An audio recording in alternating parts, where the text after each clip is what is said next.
The Pediatric Lounge, a podcast taking you behind the door of the physician's lounge to get a deeper insight into just what docs are talking about today.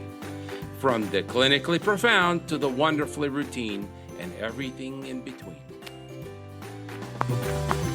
Hey, George, it's Tuesday afternoon, and we have a repeat guest today, somebody that is quite an amazing human being in your neck of the world.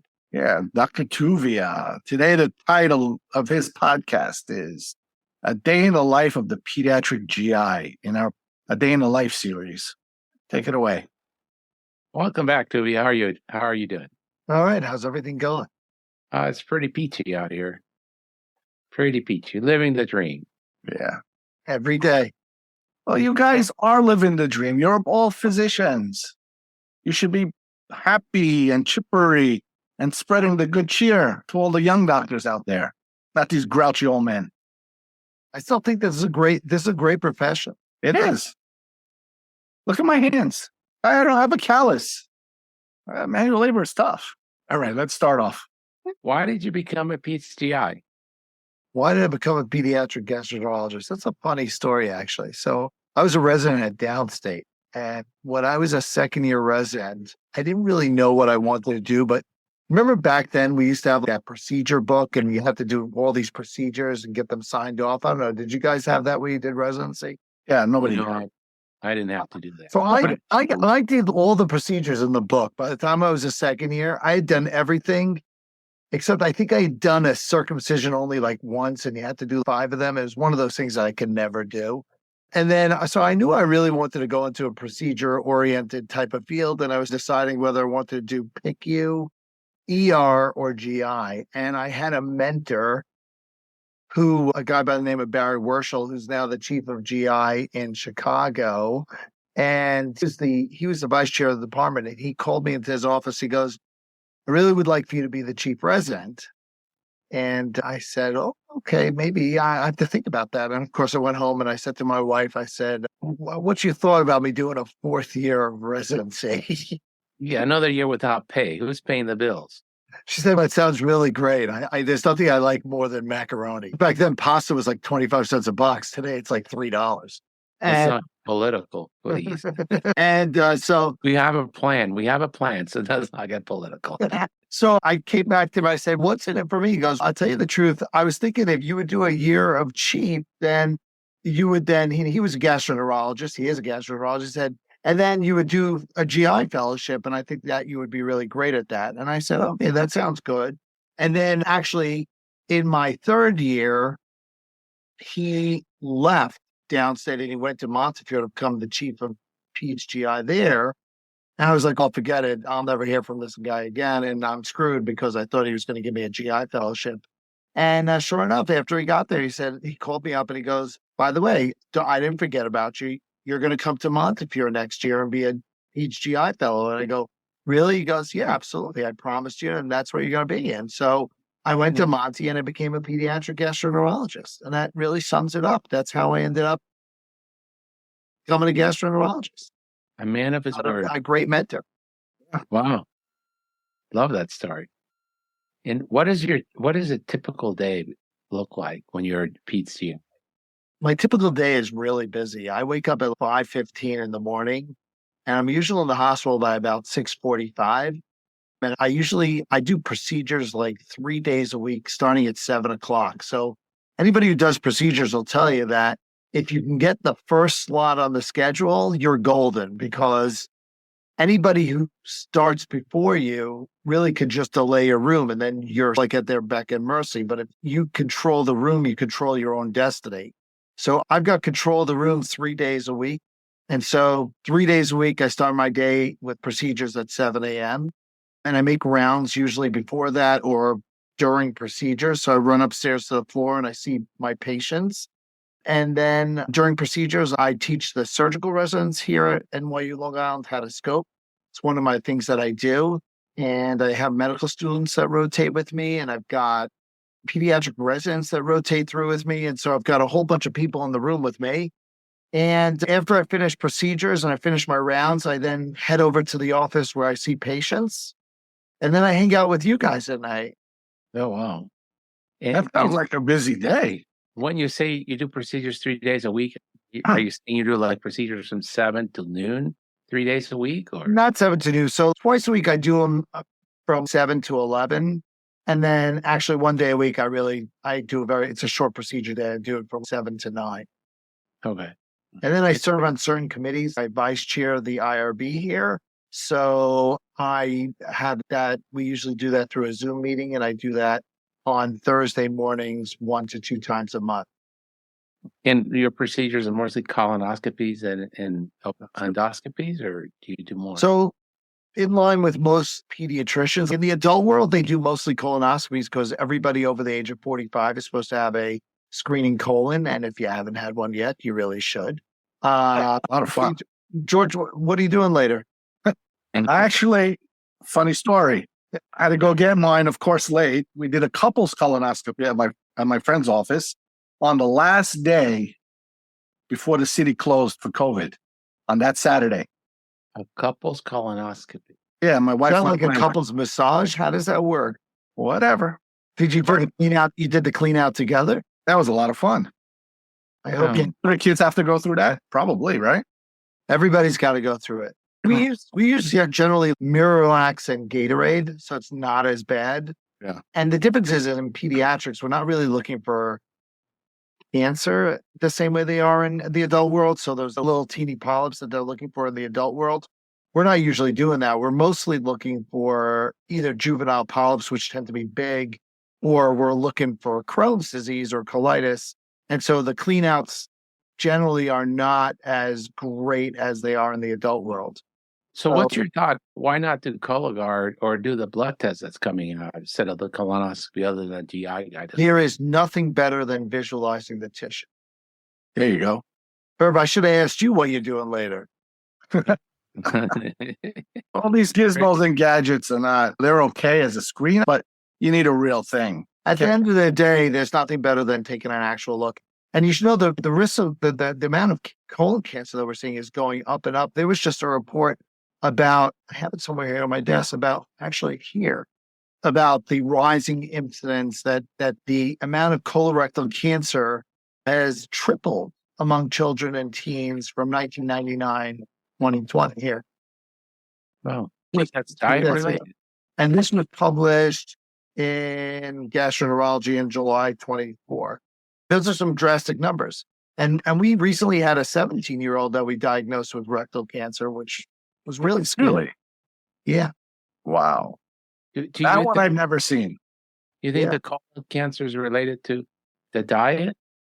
Certainly, I think, listen, I don't deal a lot with colon cancer, but certainly westernization of the diet, the amount of animal protein that we eat has been associated with an increased colorectal risks.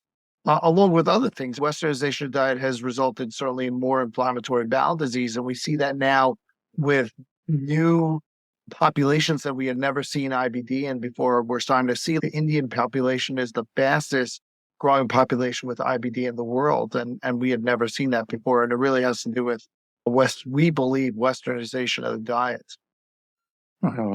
You think it's protein and not the processed diet? All these processed But certainly the process, but colon cancer, a lot of it has to do with the amount of meat we eat, a lot of animal product.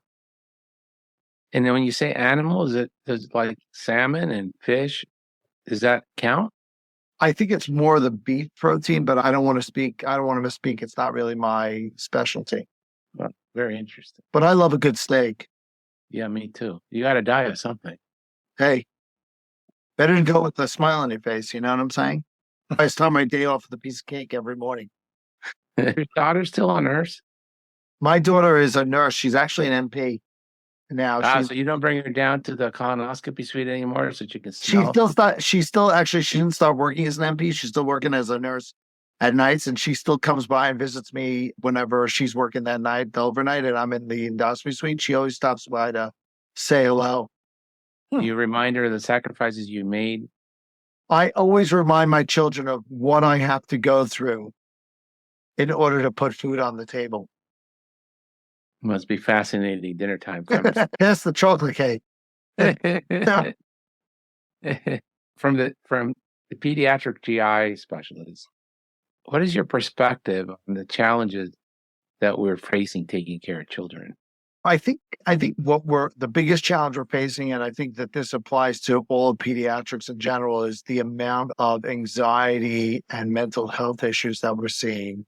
I think it's unprecedented, the amount of mental health issues. And I don't think, at least in my training, and you guys share what your training was like, we really didn't get a lot of mental health training. I think the biggest shortcoming of my training is that I was never taught. When I was training, SSRIs were relatively new. They were out there, but they were relatively new. But we were never trained on how to utilize SSRIs. And I think it's a major shortcoming of our training because there's just not enough mental health people around to take care of our patients. And we don't have the training to do it. And that creates a lot of problems. And I think we're really seeing a tremendous amount of mental health issues, whether it be the anxiety or the eating disorders that are up over 33% since COVID. And that's a major problem. Yeah, it is. Don't you think that? So I didn't go, I love internal medicine, but I didn't go into internal medicine because of a female GI patient. She must have been in her 20s or 30s, young person. And she had every workup for this abdominal pain she had until she got to, he was a surgeon, but the proctologist. And he looked over her chart, it was this thick, and then he was a character. He was this Jewish guy, and he's crabby. He just looked at her and he said, he couldn't have been more than late 40s. But he said to her, "There's nothing wrong with you. You're just crazy. I'm not going to put you on the plane and look at your butt. For what?" This was prior to Google reviews, by the way. I know. He used to call it the chair the plane. I'm not putting you on the plane and looking at your butt. You've been worked up enough. You just need to come to peace with your mental illness. That'll go over well today. Oh, God. And I'm like, but I have to tell you, George, sometimes we do our patients a disservice, but not telling them the truth. Not so harsh. Around the truth instead of saying, hey, you need a psychiatrist. I dealt with that this morning. I got a kid. Yeah. The kid's vomiting all day long, and she's got alternating constipation, diarrhea. She's had the workup, everything, you name it. She's had three endoscopy colonoscopies. She's had a capsule endoscopy. She's had a CT. She's had an MRI. She had a labs up the wazoo. And now the kid's admitted in the hospital because school's about to start and she's vomiting. And the parents are asking me, "Oh, do you think we should repeat the capsule study again?" And I said, I'll be honest with you. I think that she's got GI symptoms, but they are secondary to her anxiety. That's it. And she needs a really good psychiatrist. Yeah. Not 5 seconds after that, the mother goes, "So are we going to do the capsule endoscopy?" I said, "No, we're done." But everything started in our room, in our office, our exam rooms. We know, and how do you not refer them to a GI? Right. No, they've got to have their organic disease ruled in. Yeah. I was recently somewhere, and this person comes over and he goes, "Oh, do you remember our daughter?" Now, I said, "I'm really sorry. I really don't." So you saw him around 15 years ago. And I was like, "Oh my God, are they going to take out a gun and shoot me?" Like I said, "Oh, how's she doing?" She goes, "Oh, she's married. She has 3 kids." She goes, "Do you remember what you told my daughter?" I said, "I'm really sorry. I really don't remember." She goes, "You told her that she needs a psychiatrist." I said, "Oh, and how did it go?" She goes, "We left and we were really angry." She goes, "But then we went to somebody else who did an entire workup. And then we went to another person who did another workup." She goes, "And then we finally sat down and go, maybe Dr. Marciano was right. We need a psychiatrist." I said, "So what happened?" She goes, "We took her to a psychiatrist and she did really well." And sometimes the families aren't willing to accept it because mental health has such a bad stigma.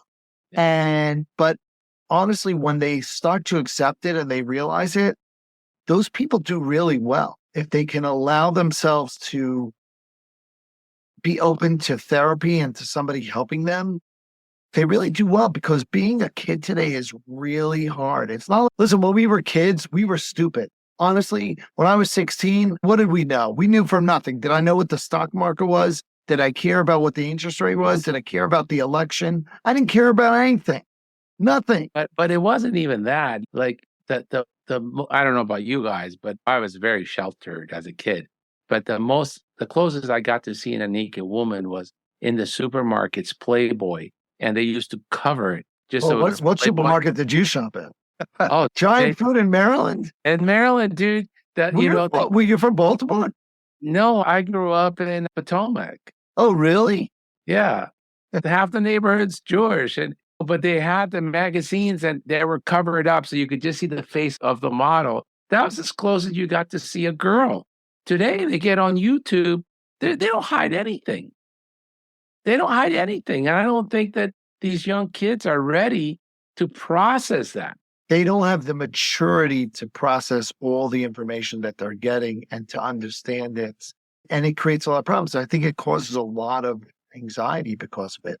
My kid is in yeshiva, right? And the school does not allow them to have a smartphone. Oh, that's great. That's good. Okay. He's got a flip phone. You want to know something? It's freaking fantastic. He does not need to be on a smartphone. There's no purpose. He's not running a business. You know? You're probably right. You're probably right. What is the benefit of surfing the internet? Half of them are up at 2 o'clock. They wake up at 2 o'clock in the morning because they got to check their status on Instagram or Snapchat or whatever likes they have. Correct. Yeah. God forbid they don't get enough likes. And they're like, oh my God, can you imagine? They didn't like me. But the tsunami of information, which they're not ready to process, and the FOMO, right? You see these men and women on social media, and the men have a six-pack, they're flying Lear jets, they drive a Rolls Royce, and they're going to the best clubs and having bottle service, and you're like, I can't measure up to that. I actually have a six-pack. And he measures up. Yes. Do you have a private jet? Of course I do. Oh man, where are you taking me to party? It's a very small jet. It's right next to my Porsche and my Ferrari cars. They come with the Fisher Price garage.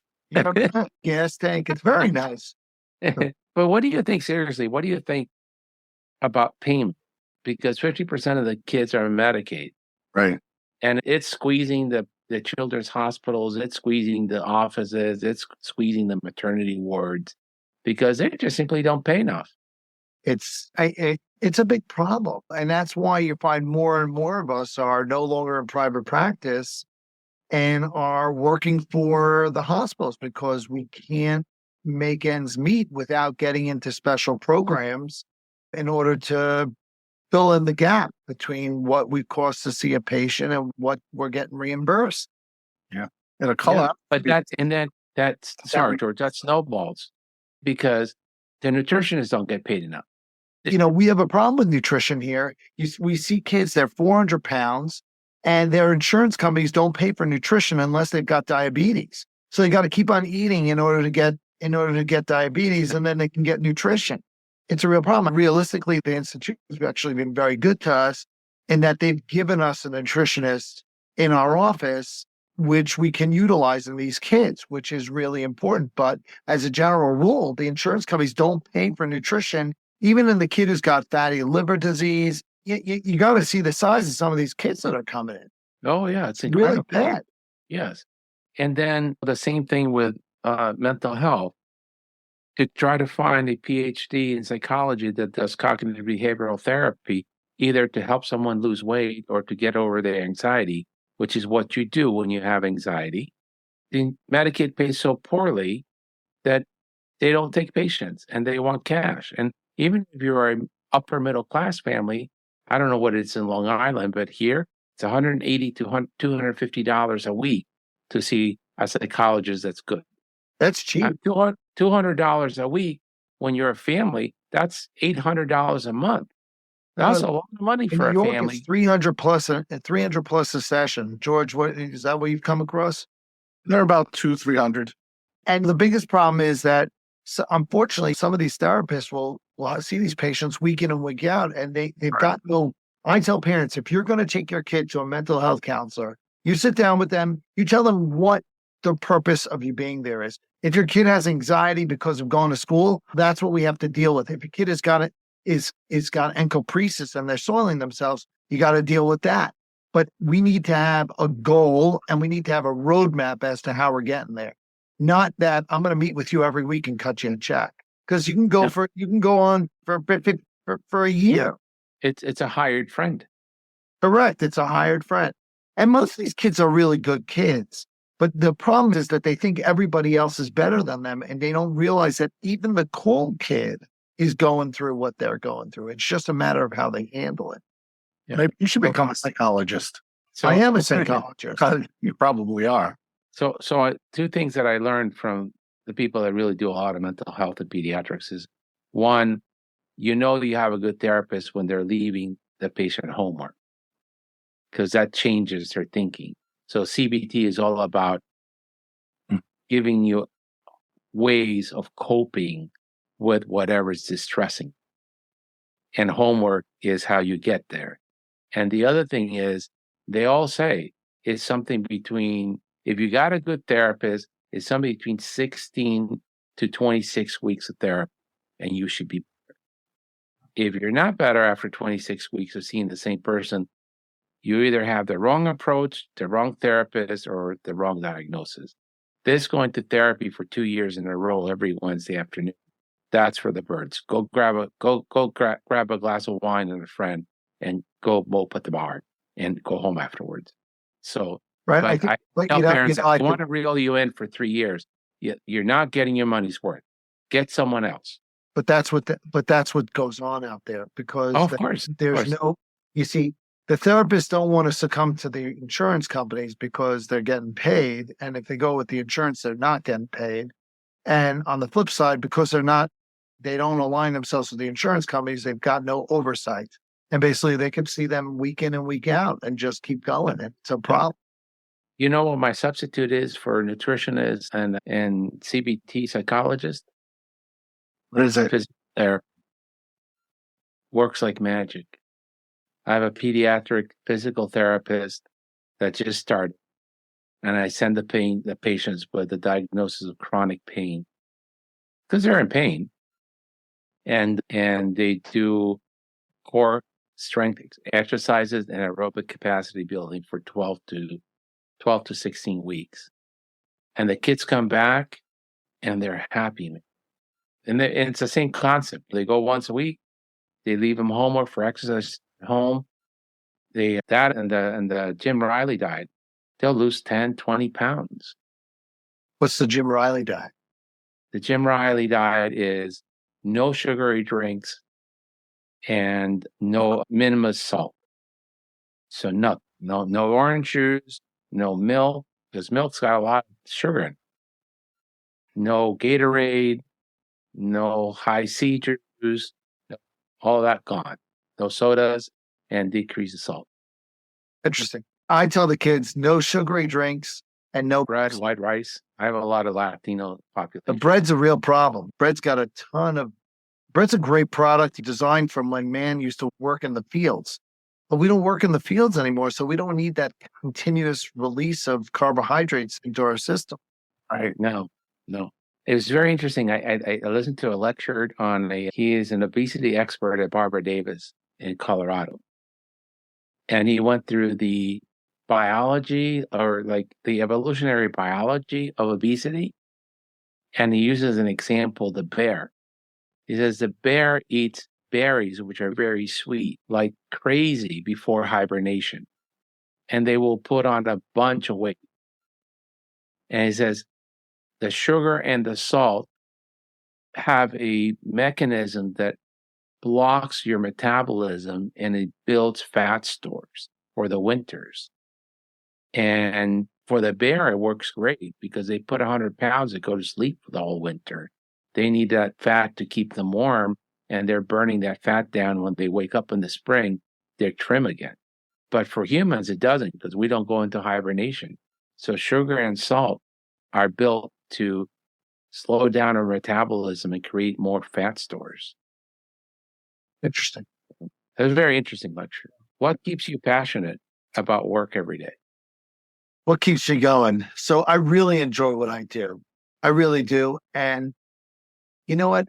I think that we make a difference in people's lives, and that keeps me going. I think a lot of people walk into this office and see you and they don't really appreciate what you do for them. They don't realize what goes on behind the scenes in order to take care of them. But there are a good number of patients. Some of them don't express it, but a lot of them do, and they appreciate what you do, and you make a difference in their lives. And every year, just in July and early August, you start to see those kids right before they go up to college. And you realize that you've been with these kids for a while and you've watched them grow into human beings, and you take pride and joy from that. And that keeps me going. That seems to be the common theme for most physicians that are happy in their job. The relationships back again, or Yeah. relationships. And we need positive feedback too. I have a drawer down here. I know you can't see it. I take my camera, but I keep all my letters that I've gotten, and those mean a lot to me. Yeah. You have a bad day that you're like, wow. And we all have bad days. Yeah. We have patients who just berate you and beat you up.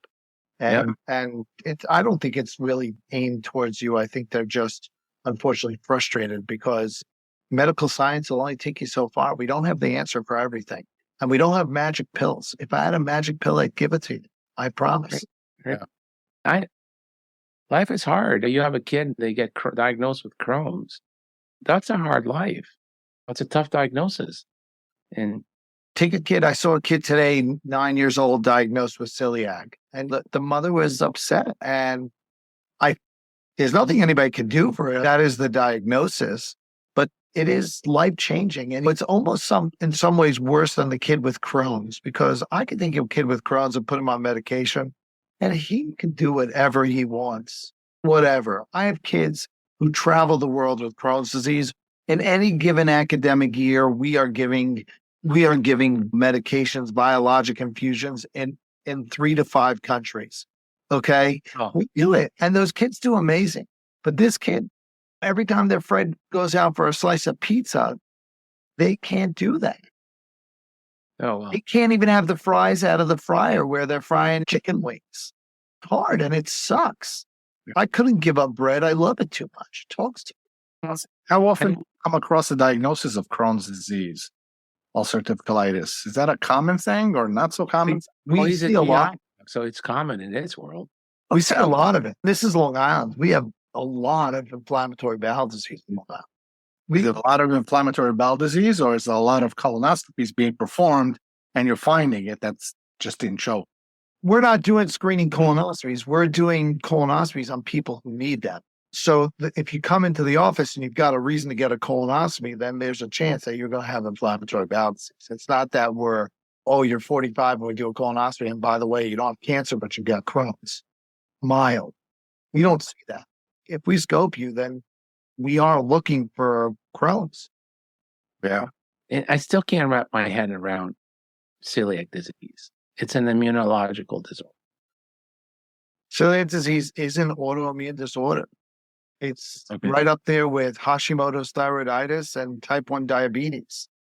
Yeah. So I got it. And then I hold that thought for a second. Oh, tell me more about that thought. So when you get a kid who's screens in positive for celiac, and then I know that I have to measure their AGA, because if I don't measure IgA, I may get a false negative, right? Correct. Okay, that's as far as I can get on it. And then I don't understand what gluten is, so then I totally get lost. But are you then screening for autoantibodies for type 1 diabetes immediately? We are not. It's the opposite. If you have type 1 diabetes, then you have an increased risk of having celiac. But if you have celiac, you don't have necessarily an increased risk of having type 1 diabetes. Okay. All right. Because the endocrinologists feel very strongly that all these autoimmune diseases, Hashimoto's, celiac, there's some autoimmune gastritis. I've never seen it. You could get autoimmune gastritis. We don't really see it. Yeah, I haven't really seen autoimmune gastritis. Unless you're looking at eosinophilic gastroenteritis, we see, which is quite rare compared to, say, eosinophilic esophagitis. Okay. And they all think it's interrelated. And like in Italy now, they're screening the population, the whole population. I don't know how they do for celiac. I know what they do for type 1 diabetes, but the whole population for type 1 diabetes autoantibodies and celiac. Everybody Right. gets. So they looked at that, I think, in the US. It's not financially worthwhile to screen everybody in the United States for celiac disease. The cost is actually. All right. So it's just, I can't wrap my head around what even gluten is. We haven't designed a screening test that's cheap enough to do it on everybody.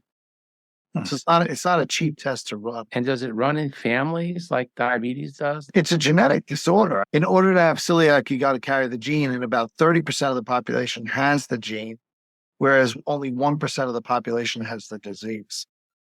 So is there some trigger, some viral insult or environmental insult? Nobody knows, actually. Nobody really knows if there's a trigger or not. It's just like with everything, it's some viral illness that triggers it. What happens with appendicitis? Why does appendicitis happen? It just happens. Was it a piece of Bad luck. It's, a piece of poop gets stuck. Years ago, if you had an appendiculate, they used to take it to the OR. They don't do that anymore. If you had an appendiculate, they would just go, okay, we're going to cut out your appendix. But today they don't. All right. So I guess let's talk about some telemedicine. How has that impacted your profession? Do you do telemedicine at all? About pre-COVID, 2 years prior to COVID, I was giving a lecture in Pittsburgh or West Virginia. I think it was West Virginia. I gave a lecture to the Department of Medicine on inflammatory bowel disease. And they were talking to me about how they were doing telemedicine because they cover 4 states down there. And basically they have like clinics set up with a nurse. And because the doctor couldn't go to all these places, but these were places that didn't have physicians, and they would have the patient would come into the room with the nurse, and they had an iPad essentially, and they would conduct an interview, and they would ask the nurse, oh, feel the belly over here, feel the belly over here. Can you do a rectal exam? Can you show me what that's like, et cetera, et cetera. And that was my first introduction to telehealth. And I said, that seems like a good idea for middle America. Now, we live here in New York where there's a doctor on every corner, but in middle America, there really isn't. And I thought that was a great idea, and certainly it gives access to those people.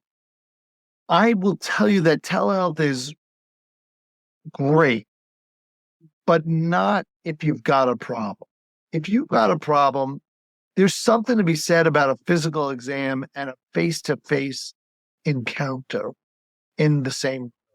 When I talk to the residents about how becoming a doctor, I think the most important part about being a pediatrician is being able to walk into a room and determine within a split second if that patient's sick or not. Correct. And you are missing that by just doing this. There's something missing by just us looking at each other on a screen.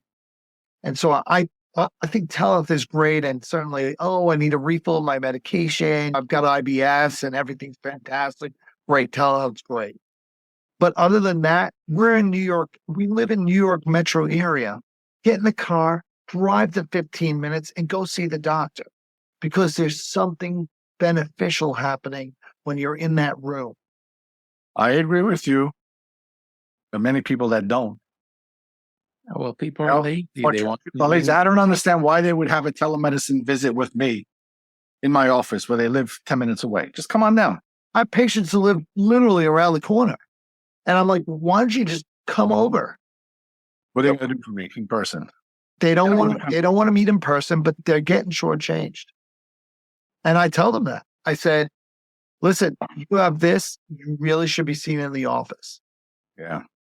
And I also think with telemedicine, it requires a number of years of clinical experience, real clinical experience, before you can actually do it. You have to have, it's like Star Wars, you have to have the force. You have to feel the force. You have to feel the force if you don't feel it. I remember when I was a fellow, one of my attendings used to say, if you don't feel it in your heart, forget it. There's nothing I can teach you. Yeah. You gotta, if you don't feel it in your heart, you can't practice medicine. And I see a lot of the younger doctors that are jumping onto this telemedicine craze, They're on the computer. They're figuring stuff out. You should have just told them to come down 10 minutes ago. I don't think it's good. I met a patient. I had my students 2 weeks ago. We see this patient for a checkup. We find out that the mother's a rehab physician. And I asked her, so how did the interaction go? With the student, everything's good. We find out she's a rehab physician. Oh, rehab, it has to be really hard because all your patients, they're older. It's hands-on. Still, no, I haven't been to the office in 5 years. She does telemedicine, and she explained it that she has a PA that rounds, talks to the patient, does whatever movements that she tells him to do, and she stays home. She hasn't touched a patient in 5 years. And this is rehab. I think there's some disease processes that are amenable to medicine. For example, once you got a kid who's got acne under good control and they need just refills on their medicine. Yeah, refills are okay. So I just need to look at your face. There's not much else I can do. The acne's cleared up. We're good. I think in mental health, once they're stable and they just... I see a lot of telehealth going on for mental health. And I got to tell you, I think that there's something missing by not being in an office face to face with that person. I think it depends if it's like George's office does it well, the ADHDs, they'll give them their refills when they're stable for 2 months. And then the third month they have to come in, get their blood pressure. Yeah. What I see people getting into trouble is these psychiatrists that never touch hands with the patient. They've been doing telemedicine with the patient for 9 months and they're clueless as to what the kid's weight is or what their blood pressure is. They're just totally clueless. But I think if you're doing it one refill and then they come in and one refill and then they come in, especially the kids when they go to college. And so there's little areas where I think it'd be good. But I think I have to agree with you. Sometimes just putting your hand on the shoulder of a human being heals them. And you cannot do that. You said about touch. I walk into the lounge into the residence room where they're signing in or signing out, and I ask them sometimes, did you touch the patient? Because that's what we do today. Everything's computer. This is what a CBC is. This is the CT. This is that. Great. But did you touch the patient? I got to sign out. Yeah, that's it. I'm signing in. I'm signing out. Yeah. It's a problem. We go through the mechanics and we're forgetting the art. Society has created doctors to be this way because they have turned us into 9-to-5 employees. I'm a believer that practicing medicine is a life choice. It's not a career. It's a vocation, like a priest or... It is. It's all day, every day. It is. It defines you. Okay. You are a doctor. I am Dr. Marciano because that it defines my entire being. Okay. And we need to, today, society does not believe in that because the patients don't respect you. Okay. The insurance companies don't respect you. The institution for which you work for, you're a cog on a wheel, just stamping out, pounding out the work, and you're not a valued item. And so we've created the residents who say, okay, I start my day at 7, I sign in, and then I'm going to practice from 9 to 5. I take an hour for lunch, and then I'm going home. And when I'm finished, I sign out and I'm done. Thank you. And I can do telemedicine and never have a relationship. You're just an item on the screen. You're no different than me watching a TikTok video. Yeah. Okay. We don't have nothing. And that's what society wanted. That good? Huh? That good? Yeah. I don't think it's good. I think it's horrible. That's what society voted. I think that's why they wanted to control costs because they felt that they were spending too much on healthcare. They go to their attorney, they bill them by every 6 minutes. Bing, right? God forbid they see you or they get you on the phone for 30 minutes. And if you were to send them a bill, they'd be irate. And They don't value what the advice that you've given them. They call their attorney, they pay the bill. Yeah. And the attorney charges you not only for their time, but they charge you for photocopies. They charge you for faxes. Letters, everything. It's like, yeah, I wrote the letter, but I had to fax it to opposing counsel. So that's another $10 charge for the fax. That's like, a fax is free. No, it's not. Listen, it was Labor Day weekend. Sunday from 9 a.m. till 8 o'clock at night, all I did was paperwork. That's it. I did paperwork all day. And then guess what? On Monday, okay, I had to research for the city course for research. All right. And I did that for 5 hours. Non-compensated time. Yeah. Letters, phone calls, nothing, because nobody values us anymore. And that's what society wants. But I think they're getting sick, just like you said. They spend all day on Instagram. That's what they value, the influencers. And then they're getting really sick. And so one would have to think that just because we all want to survive, nobody, I don't know, there may be a few people that want to die, but most people don't want to die. But they're not willing to spend money on that. But they will spend money on, if I can show them how to cut back, how to save money on their taxes, right? Oh, yeah. Or how to sell whatever, or write their estates, or whatever it is that they're willing to spend money on. Me keeping them alive. Hey, if you don't do it, somebody else will. I got this insurance card. Somebody's going to do it. I think my parents still live in Potomac, Maryland. It's ridiculous. When I spend the night there and then I'm off to the clinic in the morning and stop by Starbucks, I'm very simple. I always get a big black coffee, $2.75. 7-Eleven? Starbucks. That is all. If you just get a black coffee, it's $2.70 or $3. He's drinking the good stuff, George. But the teenagers come in with the uniforms from the school, the prep school I went to, Bolas, and they're coming in. Of course, they all have better cars than I do. And they're coming in and they're getting their coffee at Starbucks before they go to high school, and they're getting the $7 and $8. And I'm like, who's giving them the money to do that? They don't deserve that yet. I don't know. I wouldn't treat myself to an $8 cup of coffee, maybe. Too darn cheap. No, but let alone pay it for my kid. Here's $8 every morning, Monday through Friday, so you can have a good day at school. No, make some instant coffee and then go off to school. Yeah. It's a real problem. We've got a lot of societal issues, but I think that being a physician today is hard, and there are thankfully rewarding moments, and I think that's what drives us. A lot of our minds. You know what's interesting? I have the third and the fourth year medical students from NYIT. I love them. They're excited. They want to learn. They want to do. They want to engage. My big thing is to let them go in a room and be a doctor. If they learn anything, how to talk to somebody. And they thank me at the end of the month, because I don't lecture to them and just talk down to them. I said, let's talk. Let's walk and talk. Let's figure out cases. Talk to the patient, present to me. They want to do good to new kids. These 20. I think it's great having medical students and keeps us sharp. Otherwise, we just go through our day and we don't really think about what we're doing. And if you are able to explain something to somebody, then you have truly...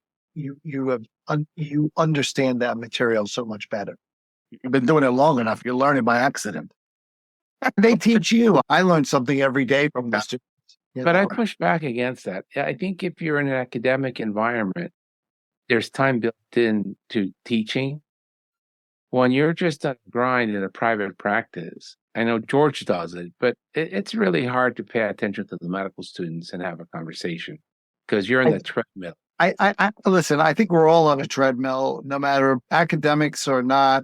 I think all of us are on a treadmill to produce, but we've got to keep ourselves interested. And I find that the students are fun. They keep it interesting. They ask questions. They take away from it just being the constant grind of just, oh, you're constipated, take Miralax. Oh, you've got milk protein allergy, go on amino acid formula. Oh, you're this, oh, you're that. They ask questions. They make the day way more exciting. They do. I have a different outlook than you do, Herb, with the students. Yeah. They're there with me, attached to my hip all day long. And I think over the course of the day, they may take a few extra minutes, but I think it's time spent. Yeah. George loves it. I like teaching, but I don't like. I got. If I'm on the treadmill seeing patients, I'm on the treadmill seeing patients. I got to get off the treadmill to teach. Jump on different treadmills. What's the big deal? Pivot. I think the problem is you get them on the treadmill with you. Sometimes I end up walking into the bathroom and they follow me right in. Yeah, that happens too. I said, don't follow me here. Right. Say, I'm going to grab a cup of coffee. I'll be right back. Give me 2 seconds. But I do think it's an important part of my day. Since we're talking about social media and all that kind of stuff, I heard that you're like on social media doing something. What is it? TikTok, Facebook, Instagram? It's everywhere, man. I haven't done. At one point the residents had me doing TikTok videos. They had me actually. I think I have I don't even know where my hoverboard is. My hoverboard's still here around the office. Actually, I still have my hoverboard in the office, and the residents had me on the hoverboard flying around. There was a time when in between patients I'd go for a ride.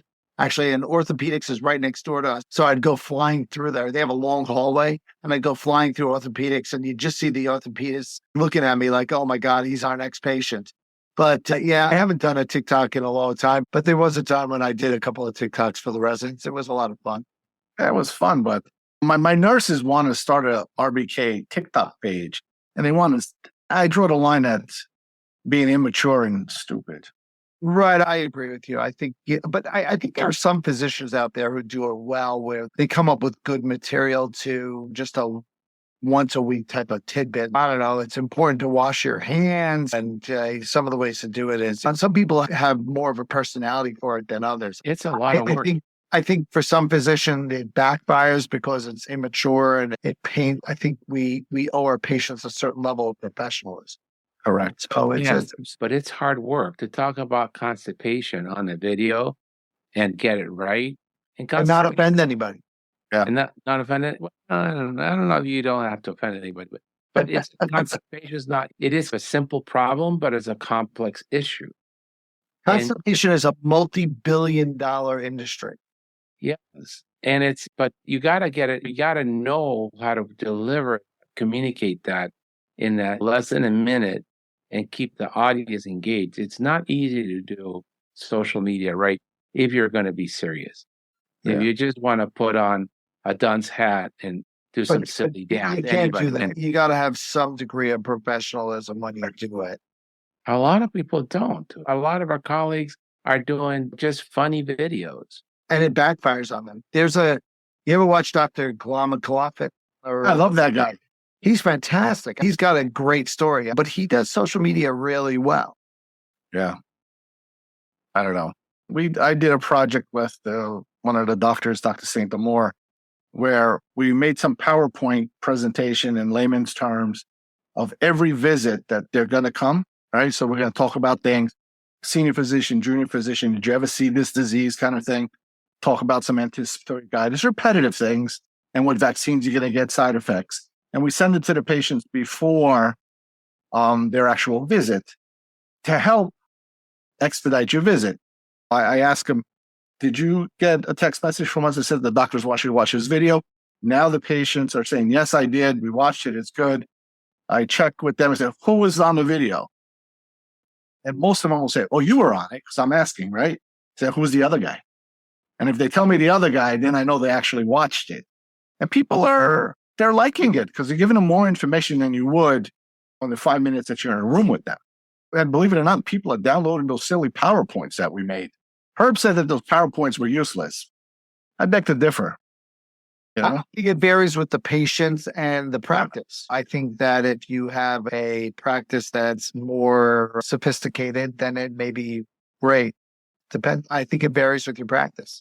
Yeah. We actually just joined. We're getting ready to start up something called the Promote Study, which is an NIH funded study looking to use social media and interaction in patients with inflammatory bowel disease.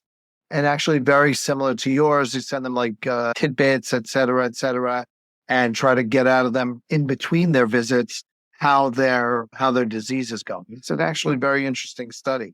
And so we're going to probably start that up in the next month, but within the next 1 to 2 months. I predict it'll go well, and it'll say it helped patients.